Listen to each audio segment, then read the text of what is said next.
Okay, good morning. Let's connect to your core. I'm actually going to take my socks off. Barefoot is a great thing for this. Okay, I am on carpet. Grab a yoga mat if you have it. And when you're connecting to your core, two things that are more important than your core, your feet and your breath. Okay, so let's actually take a stance with our feet kind of in line with our actual hip joints. Okay, and then I want you to shift forward and shift back and kind of shift side to side, and then come and plant yourself where you can feel your big toe, second toe, called the rise, your little toe, and your heel. So make sure we're not gripping through the foot at all here. Take your hands on your ribs, and I'm going to take 3 breaths really wide. So we're going to expand. Inhale, I'll let the ribs come out and up. Exhale, feel the ribs come down and in. Okay, inhale, big wide expansion of the ribs to the sides. And then we'll do that one more time. So we're going to inhale, big breath through the nose, and you can exhale through the mouth or the nose. Then turn your palms forward. Okay, in yoga we call this Tadasana pose. And in fact, I want you to bring your feet completely together for me. Okay, so the big toes are going to be kissing, the ankles may or may not be touching. Okay, so I want you to keep square shoulders, square hips, and a straight line from each shoulder to each hip. So I don't want us to lean, I don't want us to twist. Okay, we call this Pilates box. So I want you to start to think about shifting the weight into your left foot, starting to pick up your right heel, and imagine a string from your belly button attached to your kneecap, and we're going to lift this leg up to a stork stand from center. And then we're going to push the leg back to the ground. Now let's stay with that leg. We're going to lift it up, push it down. Remember this movement because we're going to do the single leg stretch on the ground later, and it's the same exercise. Pause here. Okay, now we're going to transfer the weight this time into our right leg. All right, and I'm going to again lift my knee up to my center, push it down. I'm not quite as stable on this side. That's okay. Learning about my body, listening to the response in my feet. Bring it up and bring it down. So we're lifting from our center, okay? Take the legs just a little bit wider, and then we're going to do a little bit of marching. Okay, we're going to keep the hips level. We're going to bring one leg up. We're going to bring it down. We're going to bring another leg up. Woo! It's proving to be harder on carpet than it was in my studio on the wood. And I'm just listening to my body. What do I feel? For those of you with Pilates experience, you're pushing into your imaginary foot bar for full body activation as we do this. Pause here, bring the feet back together, lift one leg up. You can have your toe rest on the knee, and then just rotate the hip out and bring it back. Now, does that pinch in the back of the hip? If it does, could you change that by either taking the angle of the knee down, up? What if you didn't rotate as far? What if you lifted the ribs away from the pelvis? There's a lot of ways I want you to be curious and experiment with movement. Bring that leg down. Feel both legs ground you. Lift the other leg up. The toe is going to rest on the knee. We're going to rotate out. So sort of like your clamshell sort of thing that you do. You can see a little twist in my body. I don't think I'm going to be able to straighten that out here. That's okay. Every day is a little bit different. We're going to do a couple more here. We're going to do one more. Okay, bring that leg down. Now I want you to go really wide with the legs. Okay, place a hand on your chest and a hand on your belly. Take a big breath. Now, keep one hand on your chest, and I want you to keep the chest lifted as you start to bend the hip, bend the knee, come down into a squat. We're going to go all the way to the floor into a bit of a yogic squat. Now, maybe you can't. Maybe this is as far as you can go. That's fine. I'm going to bring my feet a little bit narrower where I need to. I'm going to see if I can come and squat all the way down. And I'm going to press my elbows into my knees into my elbows. But I'm going to listen to my feet. I'm going to take a look at them. Are they rolled in? Are they rolled out? Am I collapsed in the front of my ankle joints? Be fascinated with your feet. Okay. You might already be down on the ground. That's okay. If you're not, we're going to lift the heels, come forward, set your hands down, and then we're going to transition onto our hands and knees, okay? So we're going to have the knees underneath the hips, the fingers, or sorry, the wrists underneath the shoulders. And we're going to just start to move the spine into a cat-cow for a moment. So looking down, curl your tail. Be curious with your spine. Look how slow I'm going, bone by bone. I'm going to drop the top of my head. Okay, I'm going to pause here. I'm going to keep my head still. I'm going to reach through my sit bones, explore my spine back to a flat back. Okay, I'm lifting my abdominals gently towards the ceiling as I go from this round back position to this flat back position. Okay, press your shoelaces down into the mat and really press into the thumb and index finger. So we're just getting some spinal mobility, okay? Next time you come to this flat back position, we're gonna pause for a second. I'm actually gonna give you one little stretch here I think will really benefit your shoulders. So from here, what I want you to do is to reach one arm out to the side, okay? And then in fact, twist your body, take the arm up to the ceiling. So we've got a rotation.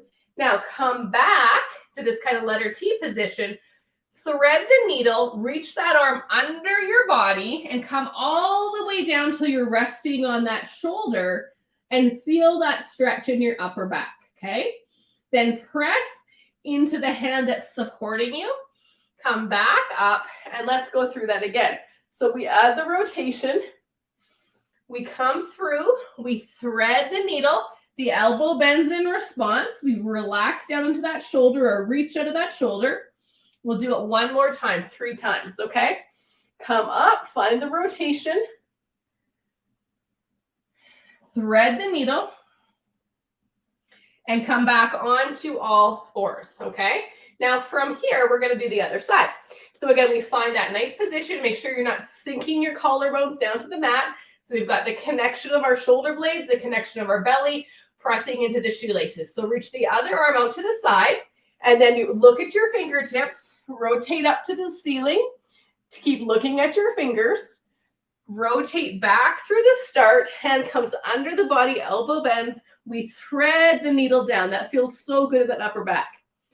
Press into that other hand to come back up, rotate through, and thread the needle. Now let this really flow with this, okay? One last time, we're going a little bit quicker on this side. Rotate up. Last time to thread the needle. Just stay there, enjoy that for 1 second for us. And then come back to all fours. Okay, we're going to go into bird dog next, all right? So just to prep bird dog, I want you to think of a series of wine glasses all along your spine. So we're not shifting the hips. Both hip bones look straight down to the mat the entire time. Okay, and you want to stay lifted out of those collarbones again. Now, without shifting anything through the body, can you reach one arm forward? And can you set it down without shifting? Then can you take the other arm, reach it forward, set it down without shifting? Press into both hands, one knee, and then reach one leg out, and from the crease, the bum crease, so to speak, lift it up. And then set it back down, try not to shift. So we exhale, we reach opposites, and we set it down. Now the chances are you're gonna wanna twist here. So think of both hip bones looking straight down. Play with timing. Can your knee and your hand arrive back to the ground at the same time? I'm having some trouble with that today. So we just keep reaching. I got quiet because I was thinking reaching is easy, but come in, control it, slow it down, have the knee and the hand arrive at the same time, okay? That's where we find precision of movement. Let's try one more each side. Sneaking into some core work here. And bring it down. Okay, I'm going to walk up a little bit here. What I'm going to ask you to do from this position is just take your hand up slightly, okay? Press into all 10 fingers. Now reach one leg out behind you and reach it. So really pull the heel away from the head and then take the other one out as well. And then I want you to hold this plank for 10, 9, 8, 7, 6, 5, 4, 3, 2, 1. Hold here, bend the elbows, and control it all the way down to the mat. Press into your shoelaces, slight bend here through the elbow, pull the shoulders down the back. Imagine a marble under your nose, okay? Pull your ears away from your shoulders, and then roll this marble forward and come up into just a little mini cobra here, back bend, okay? Hold this for 3, 2, 1, lower down, and then press back into a shell stretch or a child's pose. Roll that all the way back up. Then we're gonna go onto our back to focus a little bit more on the front body. Let me think which way I need to go so you can see my head. Hopefully that, you know what I'm gonna do? Hold on one second. I'm just gonna get rid of, there, of that banner so you can actually see me. Okay, so everything we do, everything you do, I want you to think about how you can make that movement an exercise, or the transitions become work. So sit nice and tall, take a breath, exhale, curl your tail back, allow the arms to straighten, you're still looking forward. When the arms are straight, pause here, okay? And then really just reach the hands forward. Can we hold here for 3, for 2, for 1? Can we slowly lower down with control all the way to the mat? When you get to the mat, straighten the legs for just a second. Okay, take an assessment here of how your body feels. Bend your knees. Okay, we want to utilize our obliques to keep our back nice and flat. When we lift the legs, we don't want the belly to bulge up to the ceiling. We're going to bring one leg up. We're going to exhale, hold our obliques, bring the other leg up. Okay, the hands can either be here or beside you, whatever feels best. Okay. So from this position, you're going to take a breath. You're going to exhale, tap one heel down to the floor, bring it up. Tap the other heel down to the floor, bring it up. You can also just do it like this. Tap the toe, bring it up. Tap the toe, bring it up. Now, what I want you to think about is, can you stay square? Can you keep the shoulders square, the hips square, a straight line from each shoulder to each hip? Can you maintain the space in your low back? We don't want to be arching. We don't want to be rotating. You're going to feel a little bit of heat or stability in your lower legs here. Now, if you want to progress this, okay, so I'm doing toe taps. Again, you could take it longer. You could reach it out and come back, or we can come into the full dead bug, okay? So from here, we can reach one leg and one arm in opposition and bring them up. So this is just going to challenge your fascial system a little bit more. We better do one more on either side just because we're talking about it. Okay, from here, bring your legs down one at a time for 1 second. You shouldn't be feeling tight through the front of the hips. If you are, okay, yes, the hip flexors are working, but we don't want them to be really grippy. You want to be able to start to use the hip extensors synergistically, okay? So when you're reaching that leg, if you've done Pilates, feel like you're reaching through that foot bar. But let's just open up the front of the hip for a second, take a breath, and then lift up into a shoulder bridge. Feel that stretch here in the front of the hips, okay? Let's do one more exercise. Set the pelvis back down, take a breath, bring one leg to tabletop, exhale the other leg to tabletop. Bring the hands on either sides of the knees. Press the knees into the hands into the knees. Chin comes to the chest, you're holding a grapefruit. When we curl up, I want you to notice how the ribs slide towards the pelvis. So take a breath. Head, neck, and shoulders comes off. Now we're going to reach one leg away from us and press our hands into the opposite leg. And then it's going to come in and we're going to switch the hands to the opposite leg. We're going to continue to do this, but we don't want the body to rock side to side. Okay, we want to keep the lift to the chest. As you get tired, you might notice the head starts to fall back towards the floor. Okay, but we don't need to do too many more of these. We're thinking of pushing through that imaginary foot bar and pulling the knee back into the chest. Let's just do one more.